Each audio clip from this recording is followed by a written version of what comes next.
Ang kwento ay nagsisimula, kung saan nagtatago ang bida natin na si Haruka malapit sa mga goblin. Natapakan niya ang pinakamaliit na sanokayat na bisto siya at sinimulan siyang habulin ng mga ito, ngunit ngumiti si Haruka na may buong kumpiyansa habang tumalon siya sa ere at nahulog ang lahat ng goblin sa kanyang bitag.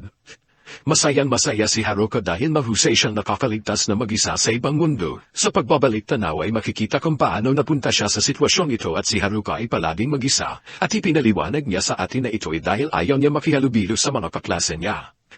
Hindi niya gusto ang alinman sa kanila at iniisip niyang istolbo lang sila sa mga bagay na mahalaga sa kanya na tulad ng pagbabasa. Habang tumitingin si Haruka sa paligid ng silid-aralan ay malinaw ang pagkakabahabahagi ng mga estudyante. Nandyan ang mga sikat na babae at ang mga pasaway at ang mga atleta, ang class ref, ang mga nerd at ang iba pang grupo.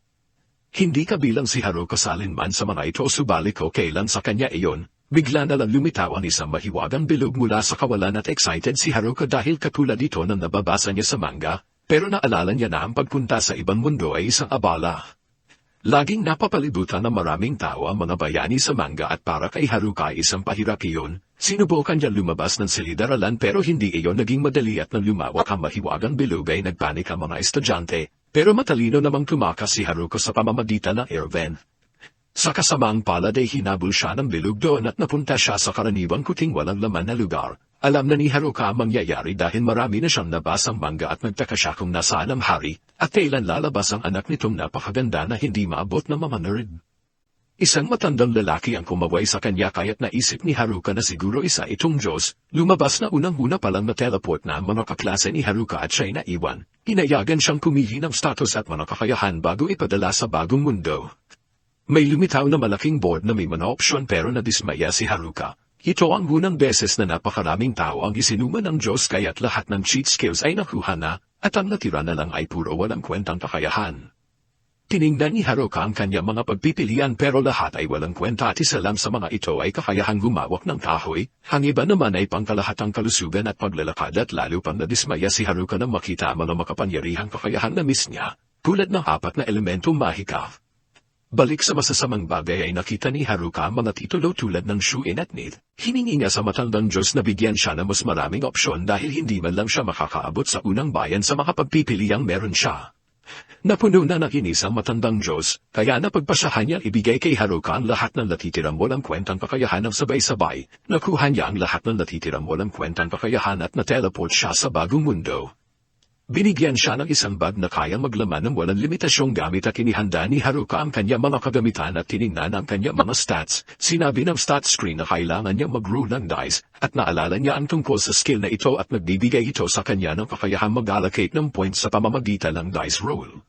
Nagmura si Haruka laban sa matandang Diyos dahil binigyan siya ng isang walang kwentang kakayahan. Nag-roll siya ng dice at nakakuha ng double M pero wala siyang ideya kung ano ang ibig sabihin nito. Hinisip niyang pinakamasama ang kahulugan na tulad ng letrang M na para sa masokista. Pero ang stat screen ay simpleng pinapipili lang siya kung anong stat ang gusto niyang dagdagan. Hindi iniisip ni Haruka na makakatulong ang raw stat sa kanyang kakayahan na mabuhay gamit ang kanyang mga walang kwentang abilidad, kaya pinili niyang ilagay ang mga puntos sa luck points. Ang kanyang estratehiya ay huwag pansinin ang balance build at sa halip ay max out ang lock at bigla niyang napagtanto na ang M pala ay nangangahulugang max, dahil ang kanyang lock stat ay maxed out na at nagulat si Haruka na mapansin niya na may dalawa siyang dagdag na kakayahan ng mga walang kwentang abilidad. Inihisip niya ito ay dahil siya ay nasama ng mag-isa at ang titulong Lunar ay nananahulugang siya ang nag-iisang tao na walang kaibigan at hindi maaaring makipag-party sa iba. Ang kanyang servitude skill ay nagbibigay sa kanya ng kakayahang magutos sa iba at ibinigay ito dahil sa kanyang lunar status. Medyo astig iyon pero ibig sabihin din ito na kailangan niyang kalimutan ang pangarap niyang magkaroon ng harem. Nagtataka si Haruka kung nasaan na ang mga kaklase niya, pero wala namang halaga iyon dahil hindi rin siya pwedeng makipag-party sa kanila.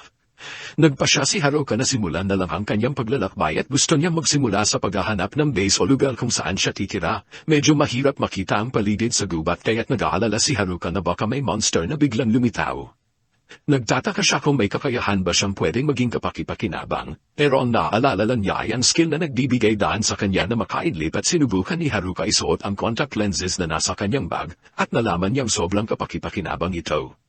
Nakikita niya ang maraming karagdagang bagay at nadiskubre na may appraisal skill siya. Dahil dito ay nakahanap si Haruka ng isang nakakain na kabute na nagpapalabas ng mga latent abilities at dahil walang limitasyon ang kanyang bag, kinuha niya ang marami sa mga ito at humingi siya ng paumanhin sa bag dahil inisip niya walang kwenta ito dati. Uminom si Haruka ng tubig pero nakarinig siya ng tunog sa malayo. Ang tunog na ito ang nagdala sa kanya sa isang kuweba at nagdasal siya na sana walang monster doon. Ang bag ni Haruka ay may kasama mga gamit pang camping at napagpasyahan niyang gawing base ang kuweba. Gumamit siya ng temperature magic para magsindi ng mga sanga at napagtanto niyang kapakipakinabang pala ang mga natirang kakayahan. Tiningnan ulit ni Haruka ang kanyang mga stats at nalaman niyang nag-level up ang kanyang temperature magic na nag-unlock ng fire magic. Nag-aalala si Haruka kung ano ang gagawin niya kung may monster na dumating dahil ang kaya lang niyang gawin ngayon ay hampasin ito gamit ang stick pero natulog na lang siya at kinabukasan. Nagising si Haruka na maayos naman ang lahat at mayroon siya mga gamit na nagtataboy ng mga monster at pinoprotektahan ng kanyang Shugin title ang kanyang tirahan.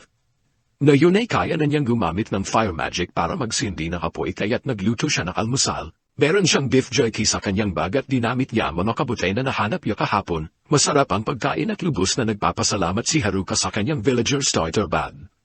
Pero sa totoo lang, iniisip niyang para itong survivalist bag at lumabas siya upang maghanap ng pagkain para sa susunod. Pero alam niya ang pamunahing problema ngayon ay kung paano protektahan ang sarili mula sa mga monster.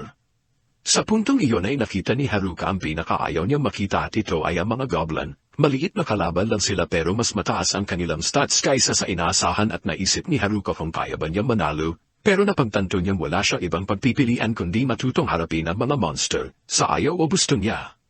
Sa kasamaang palad ay iniisip ni Haruka na hindi makakatulong na malaki ang kanyang stick. Pero may isa pa siyang kakayahan na tinatawag na rappel at ang rappel skill ay nagbibigay daan kay Haruka na balutin ang iba't ibang bagay gamit ang mahika at nagdudulot ito ng iba't ibang epekto. Mukhang napalakas nito ang kanyang stick kaya't determinado si Haruka na malagpasan ang lahat kahit wala siyang cheat skills. Sinimulan ni Haruka ang kanyang unang atake at marahas niyang binugbog ang unang goblin na hindi inasahan ang atake. Sinubukan siyang atakehin ng pangalawang goblin kaso lang napakahina ng mga galaw nito at madali itong naihilagan ni Haruka na sa kung anong paraan. Alam niya kung paano gamitin ang isang bagong kapangyarihan at natapos niya ang pangalawang goblin. Matapos manalo sa unang laban ay natuwa si Haruka at bumalik na sa kanyang base at pinala niya ang isa sa mga pamalo na ginamit ng goblin. Pero napantanto niya mas mabuti pa rin ang kanyang stick at excited si Haruka na madiscover niyang nag-level up siya at higit sa doble ang nadagdag sa kanyang mga stats. Tumaas din ang Cane Mastery niya na medyo kakaiba dahil ilang beses lang niyang pinalo ang kanyang stick. Nakakuha din siya ng Magic Infusion na malamang galing sa pag-enchant niya sa kanyang stick gamit ang mahika at pati ang calisthenics niya ay tumaas dahil hindi siya nagpapalampas ng ehersisyo tuwing umaga. Bagamat na overreact si Haruka sa pagiging mayabang, dahil 2 araw pa lang siya sa bagong mundo at sa kalaunan ay nagsawa na si Haruka sa pagkain ng kabute at mas gusto niya sanang kumain ng karne, pero alam niyang papagalitan siya ng class rep kung magrereklamo siya. Matapos kumain ay sinubukan ni Haruka ang pag-enhance sa sarili gamit ang Magic Infusion na nagpapalakas ng pisikal at mahiwagang depensa. Ang appraisal steam niya ay umabot na rin sa level 2. Pero nagtataka siya kung bakit puro question marks ang lumalabas sa mga gamit niya at nagpasya siyang huwag na lang itong isipin na mabuti at lumabas siya. Nagdiwang siya dahil binasbasan siya ng kagubatan pero nang napansin niyang kabutelang ulit iyon ay medyo nabigo siya. Patuloy na naghanap si Haruka ng kalnay na baka tumubo mula sa mga puno pero naalala niya na dapat siyang nagsasanay ng mahika. Nalaman niya ang enhanced na katawan niya ay mas magaan na parang nagte-teleport na siya at hindi lang iyon. Sobrang taas na rin ang kanyang dexterity at nakakita si Haruka na mas malakas na goblin pero madali niya itong natalo. Nakapatay pa siya ng isa pa kaya't kumpiyansa siyang kaya na niyang talunin kahit 3 goblin ang sabay-sabay. Bigla siyang nakatagpo ng 3 goblin pero duwag siya kaya napagpasyahan niyang sapat na ang laban para sa araw na iyon. Binabalikan ni Haruka ang mga nangyari sa araw na iyon at ang laban niya sa goblin at ang pag-aaral ng mahika sa gabi. Sa ika-5 araw ay nagtagumpay si Haruka na talunin ang isang goblin sa isang palo lang at pinalamutian niya ang kanyang base na ilang magagandang bagay na ginawa niya gamit ang mahika. Sa muli natuwa si Haruka dahil nagsisimula na maging maayos ang buhay niya sa bagong mundong ito. Kinagabihan ay hinabol ni Haruka ang isang malusog na koneho dahil sabik na siyang makakain ng karne. Bigla niyang naramdaman ang presensya ng isang nilalang at agad niyang nalaman na hindi ito goblin. Lumabas na ang mga kaklase niya at nadismaya si Haruka nang makita na ang mga ito ay ang mga delinquent. Ayaw sanang makikisali ni Haruka sa kanila pero naramdaman niya may isa pang grupo sa kabilang direksyon. Ginamit niya ang kanyang clairvoyant skill at nakita niya ang mga paparating ay ang mga sikat na babae, pati ang mga jocks ay papalapit din ng mabilis. Malapit din ang mga nerds pero dahil paminsan-minsan niya itong nakakausap sa dati niyang mundo, mas pinili na lang ni Haruka na huwag na silang pansinin at ang natitira na lang ay ang class rep at ang mga kaibigan nito at alam ni Haruka na magiging mabuti kung magkakaroon siya ng kaibigan sa mahirap na mundong ito at matagal na niyang kilala ang class rep mula pa noong elementarya. Nagdesisyon si Haruka na batiin man lang sila pero bigla siyang huminto, napagtanto niyang malaya at tahimik ang pakiramdam niya ngayon at mabubuhay siya hanggat sa gusto niya nang walang sino man nakikialam at hindi niya ipagpapalit iyon sa kahit ano. Ginawa ni Haruka ang kanyang huling desisyon at susubukan niyang sakupin ang bagong mundo ng mag-isa.